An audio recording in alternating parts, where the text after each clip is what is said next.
we need not run away from the fact that more than ever before in the history of our nation, this is the worst instability we are facing. In fact, this is worse than the Civil War. Are you in PDP? Mr. President, the solution is very simple. In sheep clothing? Today, there are a lot of misgiving, a lot of misinterpretations of what is happening. Some people believe, some people in government are supporting this move. Some people believe, some people sponsor those who are destabilizing our nation within the country. The answer is very simple. We cannot pretend that we are capable of confronting the situation in our hands. America, as powerful as they are, when the pandemic came, got to a point that China had to claim, they came to their rescue. We shouldn't pretend that we needed foreign support now. Let nobody deceive us, Mr. President. A lot of billions of naira have been voted for security services. Nothing is coming out of it. We wouldn't wait until our nation gets bombed. Let us shout and call for foreign support. I am a APC man and I've been supporting my party. But the president should get to know that it has gotten to a point that we who are supporters, who are members of the APC, we can no longer keep quiet.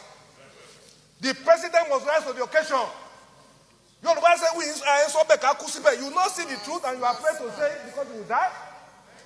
We must open, Mr. President. The nation is on fire. The president must rise to the occasion. It costs us nothing to get foreign support. We must rise to the occasion. We must bring in people to save this country, or else we will be consumed. Every one of us will have a chapter for history. Whenever the history of this period will be written, whatever is our position, we have a chapter. We cannot keep quiet any longer. It has gotten to a point that we cannot sleep with our two eyes closed. We are not free. Our children are not free. The president must rise to the occasion. There's no nation that is so powerful that doesn't need support of other nations. Individual cannot say you will leave the war without any other person with you. So we must rise. The situation is our security system has collapsed. It has failed. And because it has failed, we need to look for foreign support. It costs Nigeria nothing. Forget the ego. Forget the superiority of Nigeria in African nations.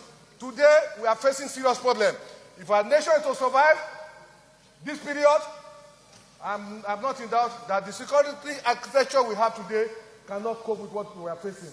Every part of this country is threatened. From the north to the south, nobody is safe. Nobody can travel 50 kilometers in our nation. I feel like shedding tears for a country that we grew up, where nobody harasses you when you travel from Lagos to Maiduguri. I've done it in times past. Today, I cannot travel from here to Kaduna to Niger State where I was born. The president must know that this is a bad time for our nation. We must look for foreign support to save this nation. This is my position, Mr. President. We must rise to it. They are killing people in the east, in the west, in the south, in the north. We should shut down the National Assembly. Let's shut down. If we cannot save this country, we stay in our homes. Our country is bleeding. People are in poverty. There's no food. People are hungry. Insecurity is threatening us. We cannot pretend. It's better we are not here than to not see that here people are dying. Every day Nigerians are dying. We must rise to the occasion. And so me, Mr. President,